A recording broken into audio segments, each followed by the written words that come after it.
This might be one of the most complex EQs I've ever tried, but it's well worth it. Let's have a listen.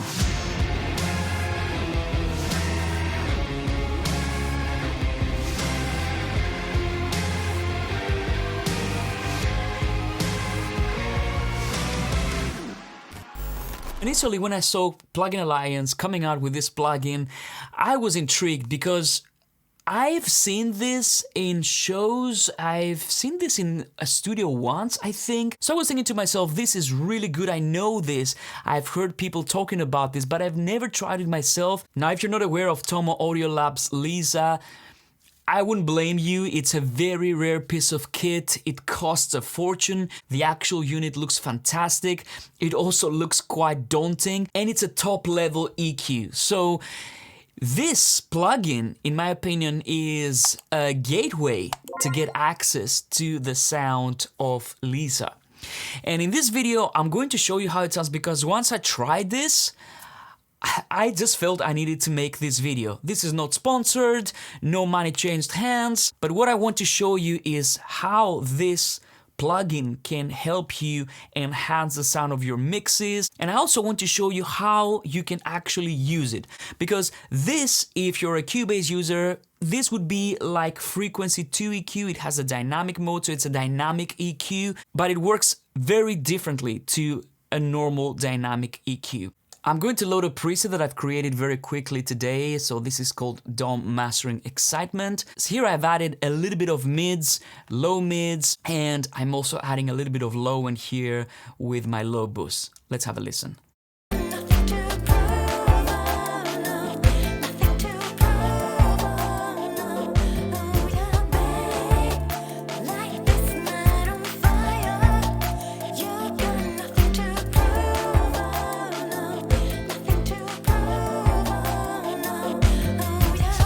I mean, it adds so much excitement to the track. I mean, it does take a while to get used to this, but it really pays off when you understand how it works. You can get results that are impossible to get with another dynamic EQ.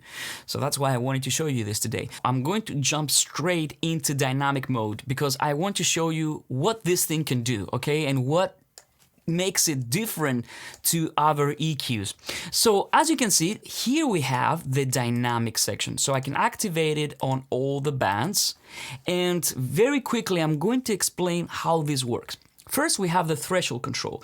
Now, this will determine what's the threshold, the level that the dynamic processing is going to start occurring. So let me start with the low end, okay? I'm going to go here and try and pinpoint my kick drum.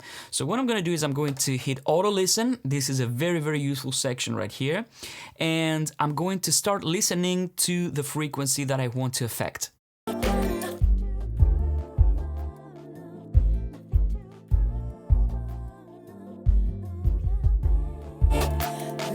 So now that I found the frequency, I'm going to start lowering the threshold so that we can see some attenuation going on.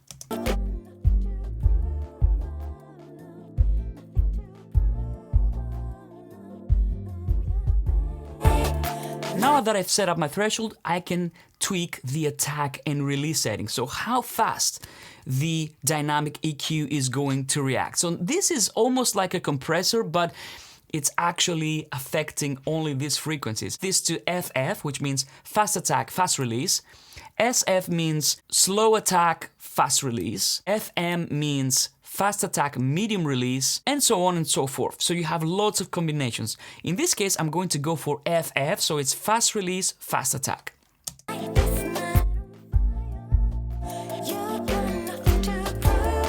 And now I'm going to start blending this sound into my dry signal. Check it out.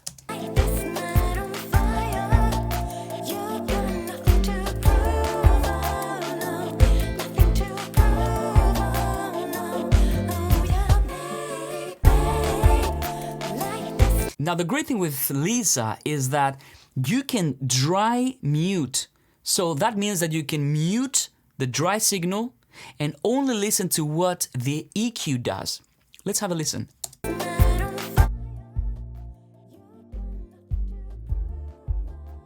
Now, this ratio button here means that we will go from a gentle ratio to a high ratio. So the compression is going to be way more aggressive.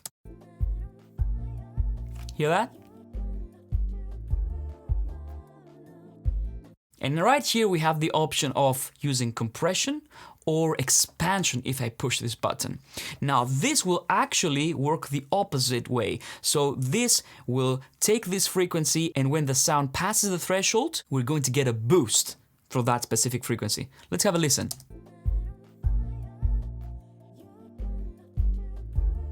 Hear this kick drum? So that's compression.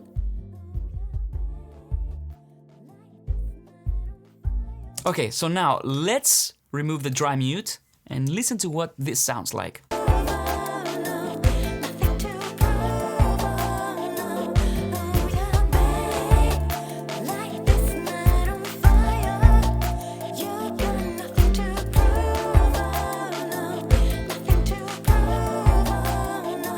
So you can hear that the EQ boosts when there are these transients from the kick drum.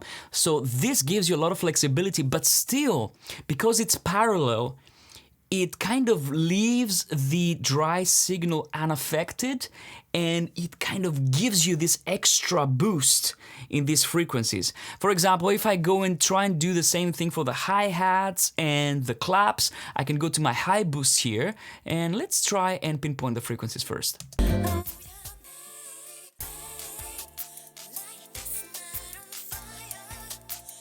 Okay, claps, hi-hats, and a little bit of the vocals, the top end. So now let's go here for my threshold.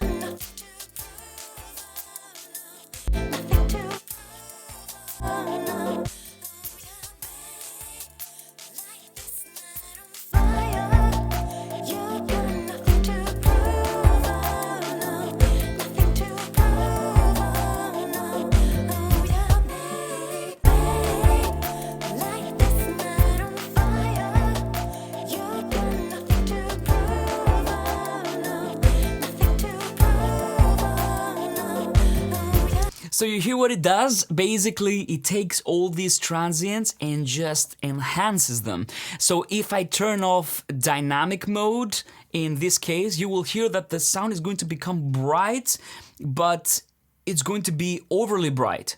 When I have the dynamic mode, this is blending this dynamic EQ into the signal, so it doesn't make the whole thing super bright and fatiguing. Check it out.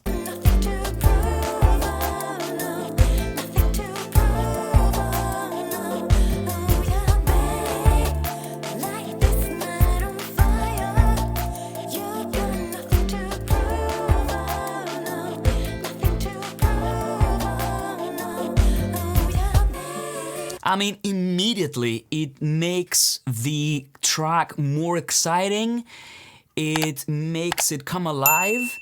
And again, I'm boosting quite a bit right here, but I want to show you how this thing sounds. I think it's a really, really powerful tool, and I don't know of any other processor that does this thing in this way. I think it's really, really special. Now, the thing that is the most complex about this plugin is that if you want to use it as a dynamic EQ to kind of de-harsh your mix or a vocal or a track, I mean, when you use a normal dynamic EQ, you just find the frequency, you do your cut, and then you set the threshold, and then you get this frequency attenuated when the level reaches a threshold. But with Lisa, it works a little bit in a more unconventional way, but I think this is what contributes to the natural sound of this EQ. Okay, let's say I want to smoothen out this mix because maybe the top end is a little bit too much for me, but I don't want to make the mix dull, okay? So how can we do this? First of all, I can find the frequency. Let's go here and pinpoint that frequency.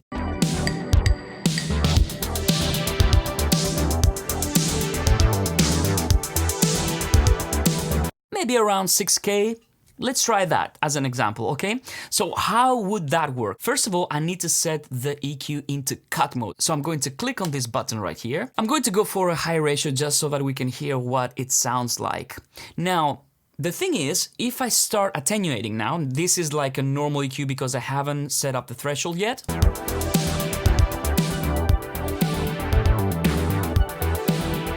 Yeah, I mean, of course, it makes the track very dull. And this is a risk that you're running into when you're using like a normal EQ. Sometimes you might want to just treat the S's, or you might want to treat the transients and just leave everything else alone. So how do we do this? First of all, we can have our threshold here. Now, I can set it up.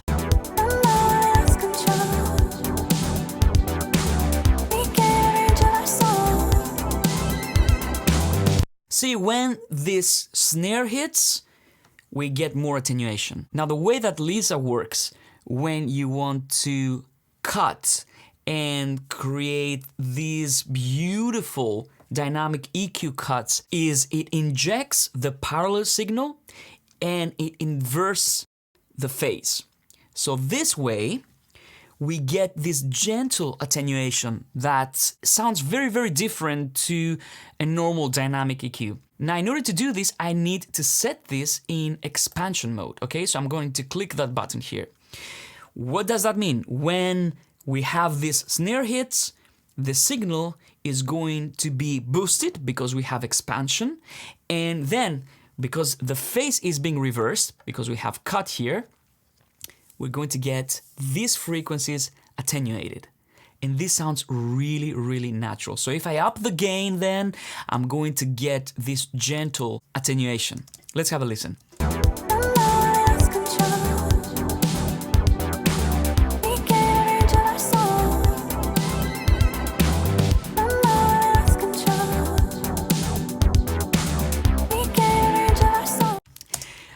You get it? It's so natural, and once you get the hang of it, it's actually not so complicated.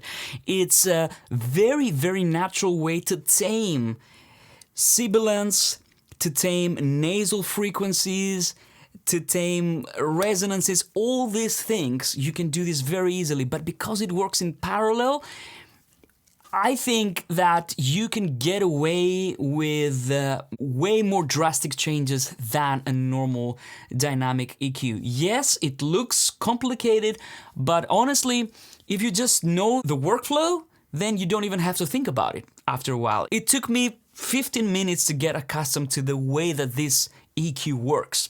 Okay, now I'm going to show you something else that's really cool, and this is this section here. Now, this is where we can set the EQ to work in mid-side or stereo, okay? But mid-side is definitely a way that I would use this EQ in. We have parameter links, so I can just disengage this, and now I have total control between the two channels, so mid and side. And then we have the auto listen that I was using in the beginning when I wanted to pinpoint the frequency so that you could also hear how they sound. And we also have sidechain link. Now this, if you have this engaged, both channels are going to react the same way to the sum of the signal level. So for example, if on the mid channel we have this kick drum hitting, then it will also affect the threshold for the side channel. And this is especially for mid-side processing. You might not want that. You might want the two channels to be completely separate. So mid and side have completely different way that the dynamic EQ will react to the signal. Here we also have the mono maker control here. This is something that Plugin Alliance plugins tend to have. I talked about this when I was doing the NIF Soma EQ video. So feel free to check that out because that's also another amazing plugin. We have headroom. Again, same thing like the NIF Soma EQ. You can reduce the headroom. It will impart more harmonics and more saturation to the sound. And the new thing with this plugin is the TX drive. Now this will incorporate some transformer characteristics to your signal. So it will give you girth, a little bit of an analog feel, harmonics. I love what Plugin Alliance have done with this TX drive. Let me load another preset that I have here, which is the DOM synthwave width. And this is a mid-side preset that I've created for this track. and I'm going to show you how it sounds, and I'm going to play a little bit with the TX drive, the stereo width, and also with these channels here.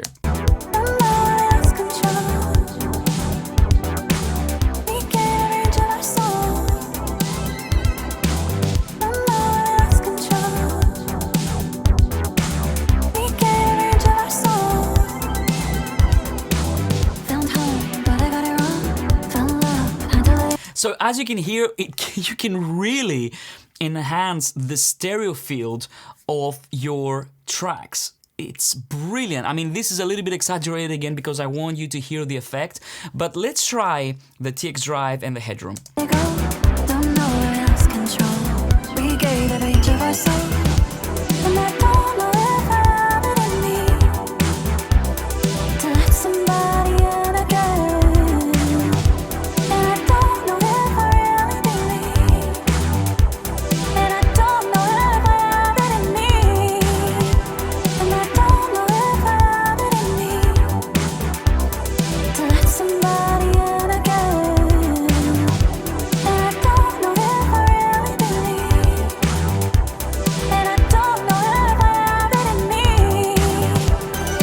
Now let's move on to a different track. This is going to be a rock track, and I'm going to reset everything. I'm going to go back to MS mode. I'm going to unlink the channels, and let's see what we can do with this.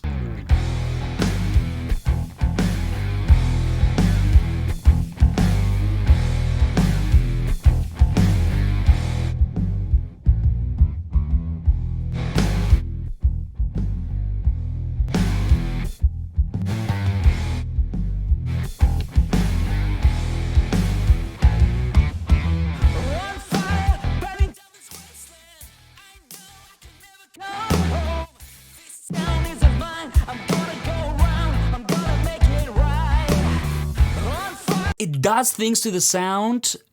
It's subtle at the same time, but when you remove it, you know, the track feels like it's falling apart.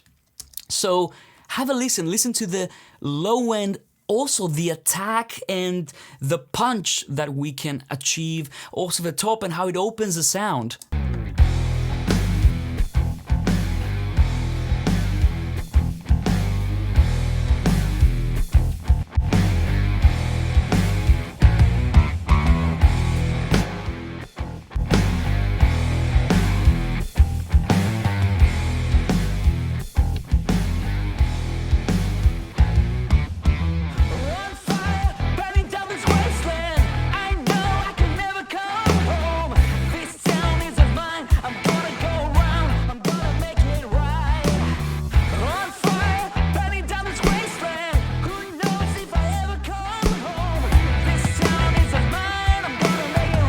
I mean, it's crazy. It's crazy what it can do. I'm going very aggressively in this case, so I'm impressed. I mean, this is something that I will definitely incorporate into my workflow. In the comments down below, let me know what you think about this EQ. Have you tried it yet? And let me know if you find it super complicated and you don't even want to touch it. I hope that this video helps you understand what this thing can do and why it's worth investing a little bit of time learning it, because this, I think, it's a weapon. And not all people are going to get this, but if you do, then you can do many amazing things with it. As always, thank you so much for watching. If you enjoyed this video, subscribe, like, share, all the good stuff. Have fun, and I'll see you on the next one. Bye-bye.